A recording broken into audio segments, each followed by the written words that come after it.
ਆਪਣੇ ਵਾਲਿਦ ਸਾਹਿਬ ਦੀ ਤਸਵੀਰ ਵੀ ਆ ਉਹ ਪਕੜ ਕੇ ਖੜੀਆਂ ਨੇ।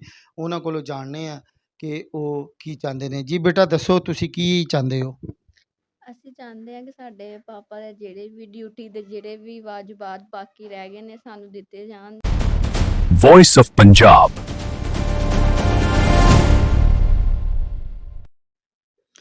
ਜੀ ਅਸਲਾਮ ਅਲੈਕੁਮ। ਕੈਮਰਾਮੈਨ ਮੁਹੰਮਦ ਫਿਆਜ਼ ਦੇ ਨਾਲ ਮੈਂ ਹਾਂ ਤੁਹਾਡਾ ਮੇਜ਼ਬਾਨ Malik Nasir Abbas, team voice of Punjab Chicha Watni. ਜੀ ਨਾਜ਼ਰੀਨ, ਮੈਂ ਇਸ ਵਕਤ ਮੌਜੂਦ ਹਾਂ ਹੜੱਪਾ ਸਿਟੀ ਦੇ ਅੰਦਰ, ਜਿੱਥੇ ਕਿ ਇੱਕ ਸਾਡੀ ਭੈਣ ਇੱਕ ਬੀਬੀ ਜਿਹੜੀ ਹੈ ਉਹਨਾਂ ਨੂੰ ਕੋਈ ਮਹਿਕਮਾ ਹੈਲਥ ਦੀ ਤਰਫੋਂ ਸ਼ਿਕਾਇਤ ਨੇ। ਅਸੀਂ ਉਹਨਾਂ ਕੋਲੋਂ ਜਾਣਾਂਗੇ ਕਿ ਉਹਨਾਂ ਨੂੰ ਮਹਿਕਮਾ ਹੈਲਥ ਦੀ ਤਰਫੋਂ ਕੀ ਪਰੇਸ਼ਾਨੀ ਹੈ ਔਰ ਉਹ ਕੀ ਕਹਿਣਾ ਚਾਹੁੰਦੇ ਨੇ। ਵਾਲੇकुम ਜੀ अस्सलाम। ਬਾਜੀ ਤੁਹਾਡਾ ਨਾਮ ਕੀ ਹੈ? ਤਾਹਰਾ परवीन। ਬਾਜੀ ਤੁਹਾਡੇ ਖਾਮਨ ਦਾ ਨਾਮ ਕੀ ਹੈ? शराफत अजीज। ਕੀ ਕਰਦੇ ਸਨ? महकमा हैल्थ मुलाजम सी महकमा हैल्थ। ਤੇ ਤੁਹਾਨੂੰ ਜਿਹੜੇ ਮਹਿਕਮਾ ਹੈਲਥ ਦੀ ਤਰਫੋਂ ਤੁਸੀਂ ਕਹਿ ਰਹੇ ਸੀ ਕਿ ਮੈਨੂੰ ਕੁਝ ਸ਼ਿਕਾਇਤ ਨੇ, ਕੀ ਮਾਮਲਾ ਦਰਪੇਸ਼ ਆਇਆ ਉਹ ਦੱਸੋ ज़रा सारा वाकया। मेरे शौहर शराफत अजीज़ महकमा हेल्थ में मुलाजम थे। वो दफ्तर में यानी कि हड़प्पा दादरा बाला में। तो उनकी दौरान सर्विस डेथ हो गई मजदूरी की हालत में। तो इसी वजह से उनके जो है काम के सिलसिले में साहिवाल जाते रहे हैं। तो उन्होंने महकमा वालों ने काफ़ी उन्होंने यानी कि 2 साल से हम चक्कर लगा रहे हैं। तो दफ्तर कह रहे हैं कि यानी कि तारीख दे रहे हैं। तो इसी तरह हम यानी कि मैं तंग आ गई हूँ। ਅਫਸਰ ਹੈਗਾ ਜਿਹਦੇ ਮੁਤਲਕਾ ਇਹ ਹੈ ਉਹਦਾ ਕੀ ਨਾਮ ਹੈ अरशद नामी। ਤੇ ਉਹ ਤੁਹਾਨੂੰ ਕੀ ਕਹਿ ਰਿਹਾ ਹੈ? वो कह रहे हैं कि आज काम हो जाएगा, कल हो जाएगा, तारीख देते रहते हैं। 2 साल हो गए हैं हम चक्कर काट रहे हैं, लेकिन काम अभी तक नहीं हुआ। कोई वही है काम जहाँ था। तो इसी तरह ये हो रहा है, तीसरा साल है। ਯਾਨੀ ਕਿ 2-3 ਸਾਲ ਤੋਂ ਤੁਹਾਨੂੰ ਗੇੜੀ ਦੇ ਰਿਹਾ ਹੈ। हाँ जी। ਤੇ ਤੁਸੀਂ ਕੀ ਚਾਹੁੰਦੇ ਹੋ? घर में तंग दस्ती है, कोई ज़रिया नहीं है, 3 बेटियां हैं। तो ये हालात ठीक नहीं है। तो हाँ, इसी वजह से ये हमारी अपील है कि जल्दी ये यानी कि महकमा वाले से कि काम किया जाए। तो ਤੁਸੀਂ ਇਹ ਆਪਣੇ ਤੁਹਾਡੇ ਖਾਮਨ ਦੀ ਡੈਥ ਹੋਈ ਹੈ ਕਿਹੜੇ ਸਨ ਚ ਹੋਈ? 25 जनवरी 2024 को। 2024 ਤੋਂ ਲੱਗ ਕੇ 2026 ਤੱਕ ਤੁਸੀਂ ਉਹਨਾਂ ਦੇ ਜਿਹੜੇ ਉਹ ਡੈਥ ਸਰਟੀਫਿਕੇਟ ਵਗੈਰਾ ਜਾਂ ਜਿਹੜੇ ਡਾਕੂਮੈਂਟਸ ਵਗੈਰਾ ਉੱਥੇ ਜਮ੍ਹਾਂ ਕਰਾਏ ਨੇ? करवाए हैं, सब करवाए हुए हैं। ਉਹਨਾਂ ਨੇ ਤਹਿਕੀਕ ਵਗੈਰਾ ਸਾਰੀ ਕਰ ਲਈ ਹੈ? सारी कर ली। ਉਹਦੇ ਬਾਵਜੂਦ ਤੁਹਾਨੂੰ ਚੱਕਰ ਲਵਾ ਰਹੇ ਨੇ? चक्कर लगवा रहे हैं ਉਹਦੇ बावजूद। ਤੁਹਾਨੂੰ ਉਹਨਾਂ ਦੀ ਗ੍ਰੈਜੂਏਟੀ, ਉਹਨਾਂ ਦੀ ਰਿਟਾਇਰਮੈਂਟ ਜਾਂ ਉਹਨਾਂ 'ਚ ਕੁਝ ਮਿਲਿਆ? कुछ ਕੁਝ नहीं मिला अभी तक। अभी तक कुछ नहीं मिला।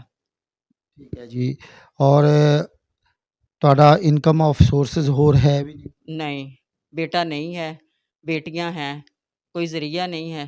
ਉਹ ਕੋਈ ਤੁਹਾਨੂੰ ਕੋਈ ਕਿਸੇ ਕਿਸਮ ਦੀ ਉਹਨਾਂ ਨੇ ਡਿਮਾਂਡ ਕੀਤੀ? कोई नहीं डिमांड की थी, बस तारीख तो तारीख दे रहे हैं कि हो जाएगा काम। आप आ जाएं, यानी कि ये डॉक्यूमेंट जमा करवा दे। सारे हमने जमा करवाए हुए हैं। अब तो वो ऑफिसर भी कहते हैं, यानी कि सीएम ऑफिसर भी कहते हैं कि काम करो, वो इधर से नहीं काम हो रहा। जी नाजरीन, आपने सुना ਬਾਜੀ ਉਹਨਾਂ ਦਾ ਕਹਿਣਾ ਇਹੀ ਹੈ ਕਿ 2 ਸਾਲ ਦਾ ਅਰਸਾ ਹੋ ਗਿਆ ਮੈਨੂੰ ਦਫ਼ਤਰ ਦੇ ਚੱਕਰ ਲਗਾਉਂਦਿਆਂ। ਉੱਥੇ ਕੋਈ ਅਰਸ਼ਦ ਨਾਮੀ ਇੱਕ ਸ਼ਖਸ ਹੈ ਜਿਹੜਾ ਇਹਨਾਂ ਦਾ ਮੁਤਲਕਾ ਕੇਸ ਜਿਹੜਾ ਹੈਂਡਲ ਕਰ ਰਿਹਾ ਹੈ, ਲੇਕਿਨ ਉਹ ਇਹਨਾਂ ਨੂੰ ਤਾਰੀਖ ਤੋਂ ਤਾਰੀਖ ਗੇੜੇ ਤੋਂ ਗੇੜਾ ਦੇਈ ਜਾ ਰਿਹਾ ਹੈ। ਅੱਜ ਆਓ, ਕੱਲ੍ਹ ਆਓ, ਪਰਸੋਂ ਆਓ, 10 ਦਿਨ ਬਾਅਦ ਆਓ, ਇਹ ਡਾਕੂਮੈਂਟਸ ਲੈ ਕੇ ਆਓ, ਇਹ ਲੈ ਕੇ ਆਓ।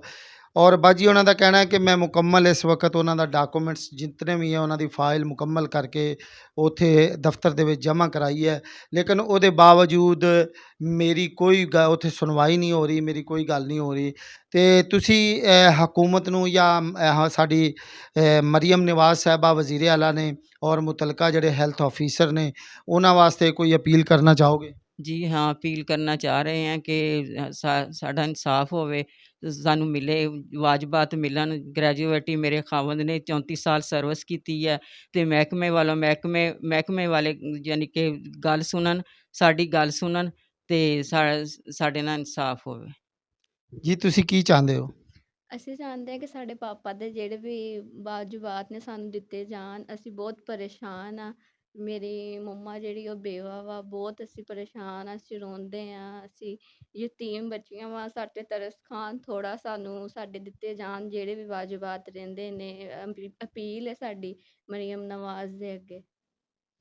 ਜੀ, ਤੁਸੀਂ ਬੱਚੀਆਂ ਦੀ ਗੱਲ ਸੁਣੀ ਕਿ ਛੋਟੀਆਂ-ਛੋਟੀਆਂ ਬੱਚੀਆਂ ਨੇ, ਯਤੀਮ ਬੱਚੀਆਂ ਨੇ ਤੇ ਯਤੀਮਾਂ ਦਾ ਹੱਕ ਖਾਣਾ ਵੈਸੇ ਵੀ ਠੀਕ ਨਹੀਂ ਹੁੰਦਾ ਤੇ ਬਰਾਏ ਮਿਹਰਬਾਨੀ ਮੈਂ ਦੁਬਾਰਾ ਫਿਰ ਇੱਕ ਵਾਰੀ ਮਹਿਕਮਾ ਹੈਲਥ ਦੇ ਅੱਗੇ ਰਿਕੁਐਸਟ ਕਰਾਂਗਾ ਕਿ ਉਹਦੇ ਜਿਹੜੇ ਮੁਤਲਕਾ ਆਫਿਸਰ ਨੇ ਔਰ ਮੈਡਮ ਮਰੀਮ ਨਵਾਜ਼ ਸਾਹਿਬਾ ਜਿਹੜੀਆਂ ਨੇ, ਉਹਨਾਂ ਨੂੰ ਮੈਂ ਅਪੀਲ ਕਰਦਾ ਕਿ ਇਹਨਾਂ ਬੱਚੀਆਂ 'ਤੇ ਰਹਿਮ ਕੀਤਾ ਜਾਵੇ ਔਰ ਇਹਨਾਂ ਦੇ ਵਾਲਿਦ ਦੇ ਜਿਹੜੇ ਵਾਜਬਾਤ ਨੇ, ਇਹਨਾਂ ਨੂੰ ਅਦਾ ਕੀਤੇ ਜਾਣ ਤਾਂ ਕਿ ਸਾਡੀ ਭੈਣ ਜਿਹੜੀ ਹੈ ਕੱਲ੍ਹ ਨੂੰ ਇਹਨਾਂ ਦੀ ਸ਼ਾਦੀਆਂ ਕਰੇਗੀ ਤੇ ਉਹਨਾਂ ਦੇ ਵਿੱਚ ਇਹਨਾਂ ਦੀ ਮਦਦ ਹੋ ਜਾਏਗੀ। ਬਹੁਤ ਮਿਹਰਬਾਨੀ, ਬਹੁਤ ਸ਼ੁਕਰੀਆ।